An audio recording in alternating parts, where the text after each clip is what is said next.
ശബരിമലയിലെ സ്വർണ്ണക്കവർച്ചയിൽ തെളിവുകൾ ഹൈക്കോടതിയിൽ അക്കമിട്ട് നിരത്തിയിരിക്കുകയാണ് പ്രത്യേക അന്വേഷണ സംഘം. കോടതി മേൽനോട്ടത്തിലാണ് SITയുടെ പ്രവർത്തനം എന്നുള്ളതുകൊണ്ട് കോടതിക്ക് മുന്നിൽ കള്ളം പറയാനും പറ്റില്ല എന്നുള്ളതാണ് വിശ്വാസം. പക്ഷേ ശബരിമലയിലെ സ്വർണം മോഷ്ടിച്ചതിലെ പ്രതികൾ എന്ന് പറയുന്നത് മുഴുവൻ അതിൻ്റെ വ്യാപാരികളും അവർക്ക് പണി നൽകിയ ഉണ്ണികൃഷ്ണൻ പോറ്റിയും ആയി മാറുകയാണ് ഈ അടുത്ത കാലത്ത്. അവിടെ തന്നെ നിന്ന് എല്ലാ മോഷണങ്ങൾക്കും നേതൃത്വം നൽകിയ CPM നേതാക്കൾ 3-4 പേർ അകത്താണിപ്പോൾ. അതിനു പുറമെ ഇവർക്ക് നിർദ്ദേശം നൽകിയ കടകംപള്ളി സുരേന്ദ്രൻ്റെ പേരെല്ലാം പത്മകുമാർ പറഞ്ഞിട്ടുണ്ടെങ്കിലും അറസ്റ്റ് ചെയ്യാൻ SIT തയ്യാറാകുന്നില്ല എന്നുള്ളതാണ് സത്യം. അതുമാത്രമല്ല, SITയെ വിമർശിച്ചിരുന്ന ഹൈക്കോടതിക്ക് ഇപ്പോൾ നല്ല തൃപ്തിയാണുള്ളത്.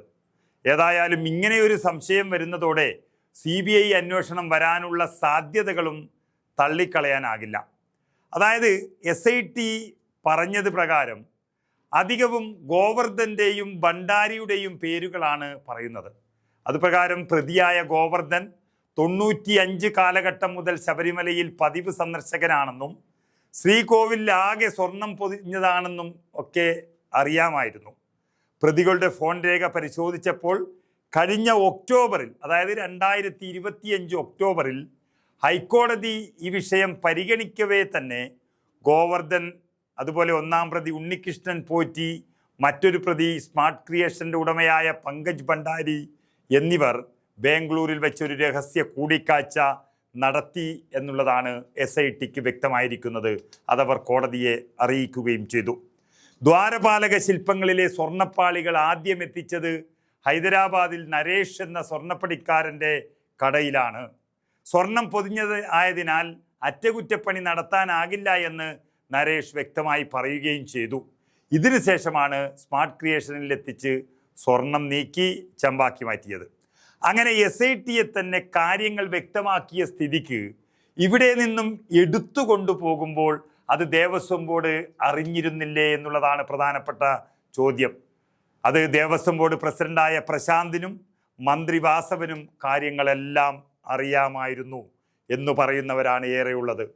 അവർക്കറിയും എന്നുറപ്പുണ്ടെന്നിരിക്കെ അവരുടെ അറസ്റ്റിലേക്കും കാര്യങ്ങൾ നീങ്ങുന്നില്ല.